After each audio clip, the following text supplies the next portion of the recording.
આપ સર્વોને હેતપૂર્વક જય શ્રી સ્વામિનારાયણ। આજની સત્સંગ કથા વાર્તા નિજ મંદિર સાવરકુંડલા। આજની સત્સંગ કથા વાર્તા ગુરુ પૂર્ણિમાનો મહિમા। અષાઢ શુભ પૂનમ એટલે ગુરુ પૂર્ણિમા। વ્યાસ પૂર્ણિમા એક ભારતીય અને નેપાળી આધ્યાત્મિક અને શૈક્ષણિક શિક્ષકો માટે સમર્પિત તહેવાર છે। આ તહેવાર પરંપરાગત રીતે હિન્દુ, જૈન અને બૌદ્ધ દ્વારા ઉજવવામાં આવે છે। શિક્ષકો પ્રત્યે કૃતજ્ઞતા વ્યક્ત કરવા માટેનો શુભ તહેવાર છે। ગુરુ પૂર્ણિમા એટલે ગુરુ અને શિષ્યના પવિત્ર સંબંધોને ગાઢ બનાવતું પર્વ। સદ્ગુરુ શિષ્યના જીવનને દિશા આપે છે। પૂજા વિધિ બતાવતા કહે છે કે આ દિવસે સવારે વહેલા ઉઠો અને શાસ્ત્રોમાં પવિત્ર નદીઓમાં સ્નાન કરવાનું વિધાન છે। પરંતુ જો તમે નદીઓમાં સ્નાન ન કરી શકાય તો તમે ઘરમાં થોડું ગંગાનું પાણી લઈ નહાવાના પાણીમાં ઉમેરીને પણ સ્નાન કરી શકો છો। આ પછી સ્વચ્છ કપડાં પહેરો અને પૂજાપાઠ પર તમારા ગુરુની પ્રતિમા સ્થાપિત કરો। ગુરુ વ્યાસ સાથે શુક્રદેવ અને શંકરાચાર્ય જેવા આદિ ગુરુઓનું પણ આહ્વાન કરો અને ગુરુ પરંપરા સિદ્ધયર્થે વ્યાસ પૂજા કરી શેહમ મંત્રનો જાપ કરો। જો તમે કોઈને ગુરુ બનાવ્યા હોય તો તેમના ઘરે જઈને તેમની પણ પૂજા કરી આશીર્વાદ લો। આ પર્વ નિમિત્તે દરેક શિષ્ય પોતાના ગુરુને નમન કરી આશીર્વાદ મેળવતો હોય છે। ઈશ્વર અને માતા પિતાની જેમ જ ગુરુનું સ્થાન ઊંચું અને પૂજનીય છે। ગુરુ એ દિવ્ય જ્યોતિ છે જે આપના માર્ગમાં પ્રકાશ રેલાવે છે। જીવન યાત્રાને પાર પાડવા ગુરુ પથદર્શકની ભૂમિકા ભજવે છે।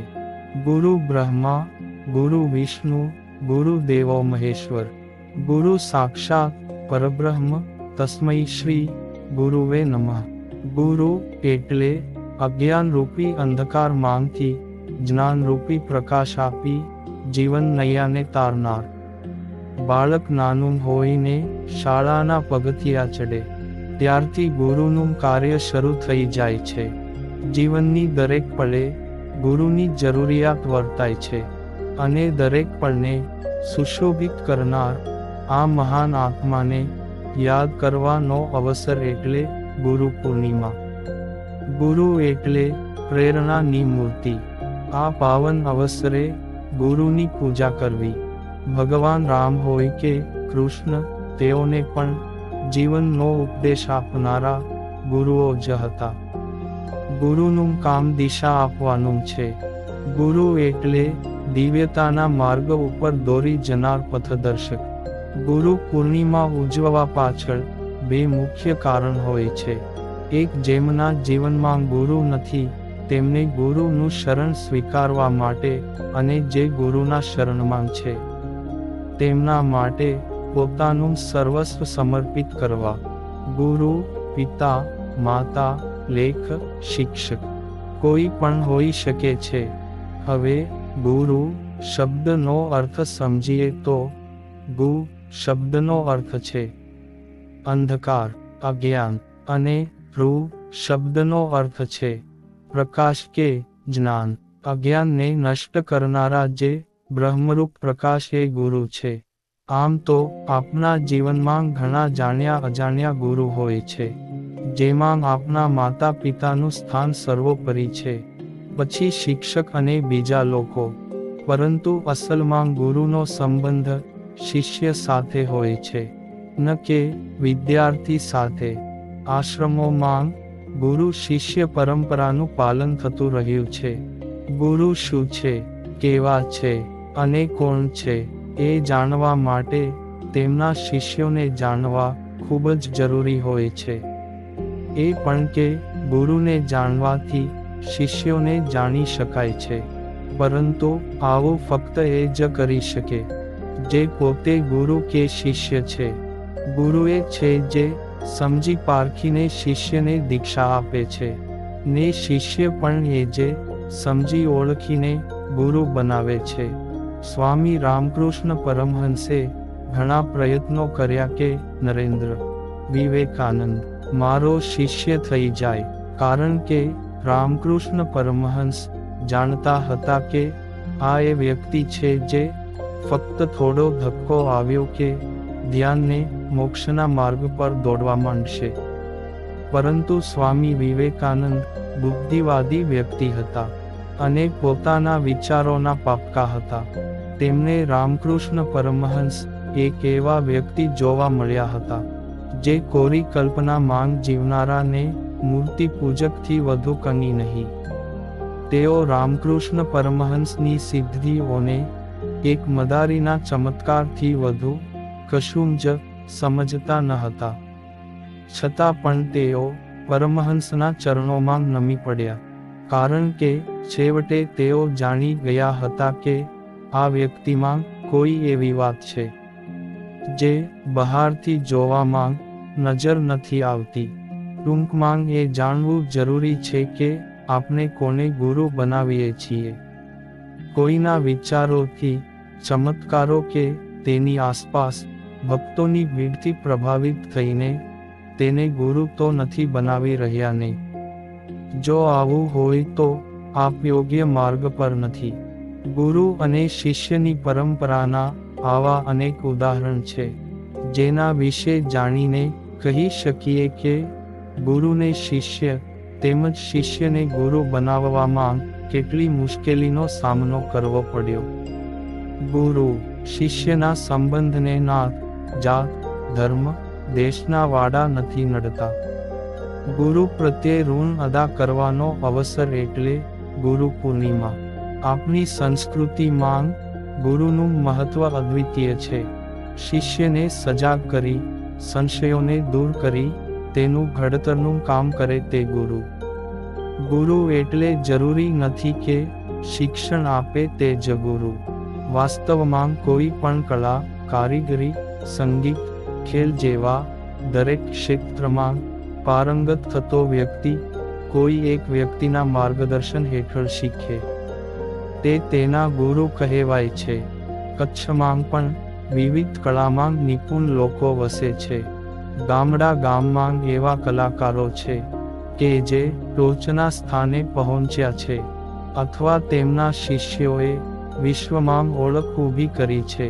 આજે ગુરુ પૂર્ણિમાના દિવસે આવા જ થોડા વ્યક્તિઓને યાદ કરીએ કે જેઓ તેમના ગુરુને યાદ કરી પોતાના શિષ્યોને શિક્ષણ આપે છે. ભારતીય સંસ્કૃતિને આધ્યાત્મિક પરંપરામાં ગુરુદેવનું મહાત્મ્ય સર્વોચ્ચ સ્થાન પર છે. તેથી ધાર્મિક પરંપરામાં ગુરુદેવનું સ્થાન સર્વોત્કૃષ્ટ છે. આથી જ ગુરુ પૂર્ણિમાનું મહાપર્વ ભાવ વિભોર વાતાવરણમાં રસબસ બની ઉજવવામાં આવે છે. ગુરુની પૂજા, ચરણ સ્પર્શ અને યથાશક્તિ ભેટ એ ગુરુ પૂર્ણિમાનો મહાભાવ છે. આ પ્રસંગ એવો છે કે તે ઉજવીને ગુરુ પ્રત્યેનું આપનું ઋણ અદા કરવાનું છે. આ તો પવિત્ર પર્વ છે, કારણ કે ગુરુ હંમેશા શિષ્યના કલ્યાણ માટે વિચારતા હોય છે અને શિષ્ય એમની કૃપા થકી જીવનને ધન્ય ધન્ય બનાવી શકે છે. પ્રભુ તો પ્રત્યક્ષ દેખાતા નથી, એટલે તો મનુષ્યના આત્મકલ્યાણ માટે કોઈ માધ્યમ તો જોઈએ નહીં. એટલે ગુરુ પ્રત્યક્ષ દેવ છે. ભગવાન એ જ ગુરુરૂપી માંગ છે. શિષ્યનું અંતિમ ધ્યેય પ્રભુ પ્રાપ્તિ છે, જે ગુરુ કૃપાથી સાપેક્ષ થાય છે.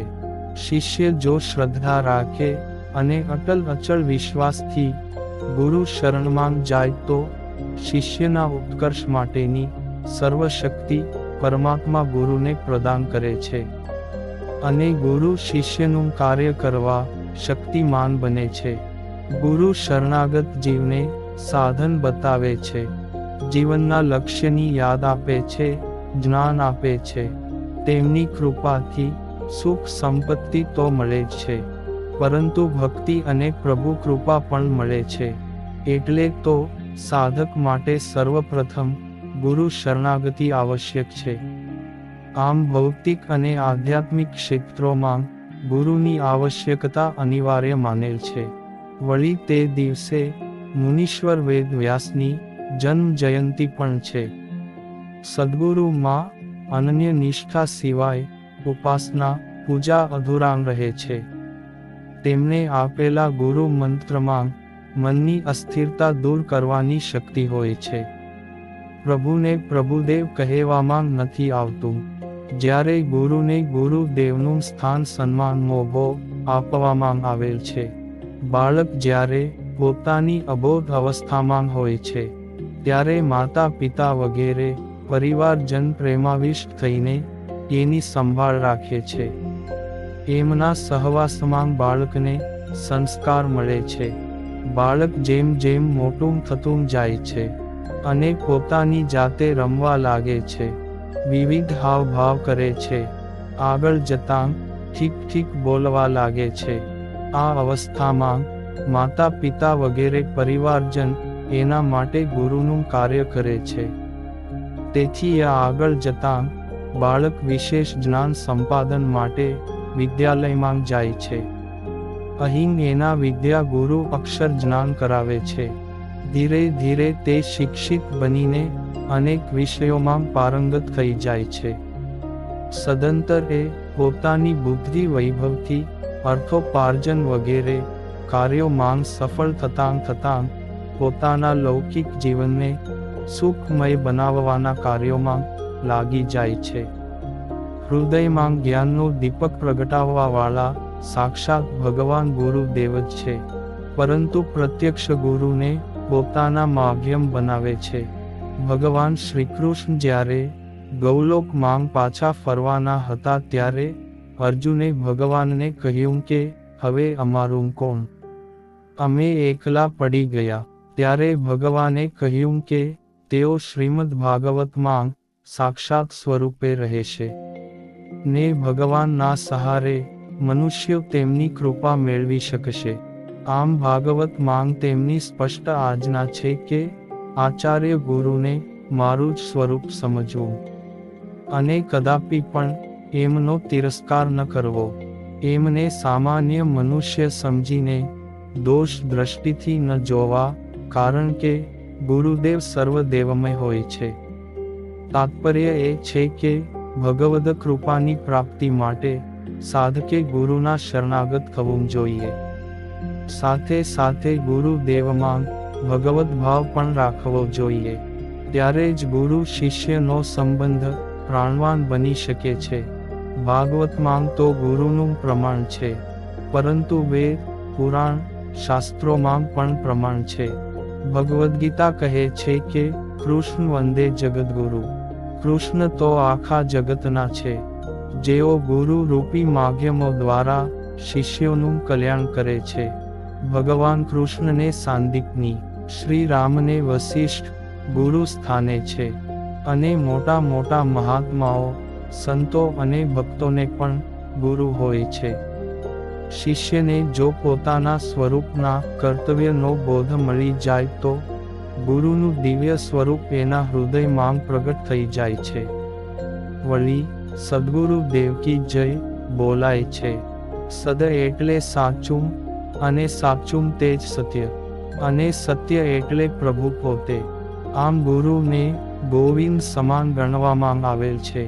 કેટલાક ના મતે તો ગુરુને ગોવિંદથી ઉપર ગણેલ છે. રામ કરતાં રામના નામમાં વધારે શક્તિ છે, તેમ ગોવિંદ કરતાં તેમના સ્વરૂપે બિરાજતા ગુરુમાં ગોવિંદે વધુ શક્તિ પ્રદાન કરેલ છે. જેમ ભક્ત અને ભગવાનનો સંબંધ નિષ્ઠા અને અનન્યતા પર નિર્ભર છે, તેમ ગુરુ અને શિષ્યના સંબંધનું પણ છે. નિષ્ઠા અને અનન્યતા શું કરી શકે છે તેનો સુંદર દાખલો જોઈએ તો શ્રી કૃષ્ણની બાંસુરીના અવતાર શ્રી હરિવંશ મહાપ્રભુજીની પ્રશંસા સાંભળીને શ્રી દામોદર દાસ સેવકજી મહારાજે તેમને જોયા નહોતા, મળ્યા નહોતા, દર્શન કર્યા નહોતા, છતાં અનન્ય નિષ્ઠાથી મનોમન મહાપ્રભુજીને સેવકજીએ ગુરુ તરીકે સ્વીકારી લીધા. થોડા સમય પછી જ્યારે શ્રી સેવકજી મહાપ્રભુજીને વૃંદાવનમાં તેમને મળવા ગયા ત્યારે મહાપ્રભુજી શ્રી રાધા રાણીની સેવામાં નિકુંજમાં પધારી ગયા હતા. પરંતુ સેવકજી તો પૂર્ણ નિષ્ઠાથી ગુરુ ભક્તિમાં બેસી ગયા.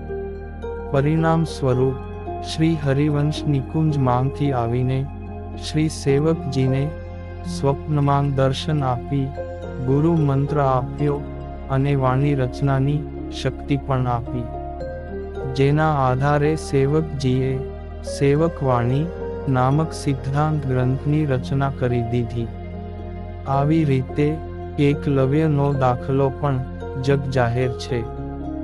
ગુરુ શબ્દમાં ગુ કાર એ અંધકાર છે, ઋ કાર એ રાધેનાર છે, જે અંધકાર અજ્ઞાત નો નાશ કરે છે, માટે જ તેઓ ગુરુ કહેવાય છે.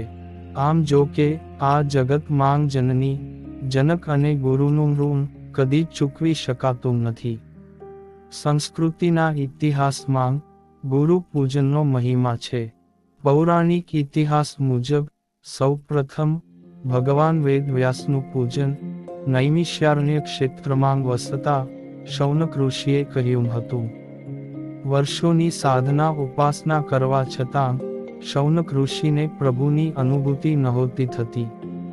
પછી વેદવ્યાસે દિવ્ય દ્રષ્ટિ આપી, તેથી તેમને આત્મજ્ઞાન થયું. એટલે તે શૌનક ઋષિએ તેમને ગુરુ માનીને પૂજન કર્યું. ત્યારથી ગુરુની મહત્તા વધી ગઈ. ગુરુ આદિ અનાદિ છે. ગુરુની કૃપા એ મોક્ષનું કારણ છે. ગુરુ એ શિવનું જીવંત રૂપ છે તથા તેમના ચરણ તીર્થોનો આશ્રય છે. ગુરુના 3 સ્વરૂપ છે.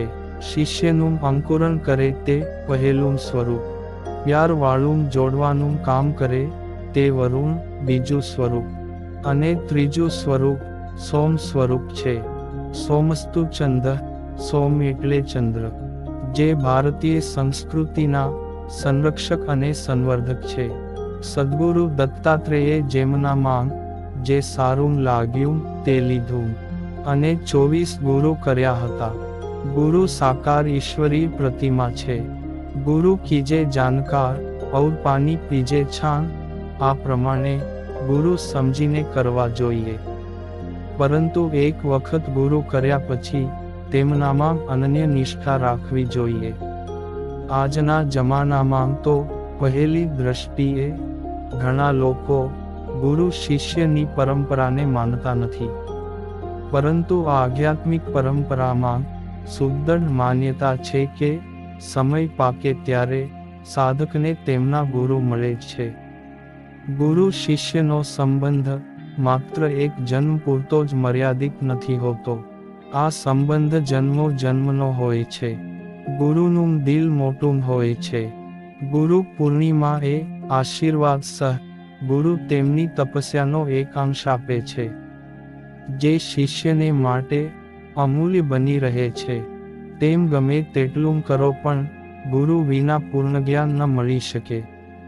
સંતોના વચન પ્રમાણે જો હૃદયમાં પૂર્ણ શ્રદ્ધા અને નિષ્ઠા વિશ્વાસ હોય તો ગુરુ દ્વારા ગોવિંદની અનુભૂતિ 100% થાય છે. ગુરુના મહત્વની વાત ન્યારી છે. શ્રી કૃષ્ણ ભગવાને પણ ગુરુ દક્ષિણા માંગ ગુરુ માતાને તેમનો પુત્ર સંસારના નિયમો તોડીને પણ પાછો લાવી આપ્યો હતો. કોઈ એમ કહે કે હું ગુરુમાં માનતો નથી, પરંતુ તમે જ્યારે આપત્તિકાળમાં તમને વિશ્વાસ હોય તેમની પાસે સલાહ લેવા જાઓ અને એ જે સલાહ આપે તે ગુરુ કર્મનો જ એક ભાગ થયો કહેવાય. પરંતુ આધ્યાત્મિક ગુરુની તો અનિવાર્યતા છે. તો આવો ગુરુ પૂર્ણિમા નું મહાપર્વ પૂર્ણ નિષ્ઠા શ્રદ્ધા અનન્ય વિશ્વાસથી ભક્તિમાં રસબસ થઈ ઉજવીએ અને ધન્ય ધન્ય બનીએ. અને આ સાથે અત્યારની કથાને પણ વિરામ. હવે પછીની કથા વાર્તા આપને આગળના ભાગમાં સાંભળશું. અત્યારે આપ સર્વોને ભાવથી જય શ્રી સ્વામિનારાયણ.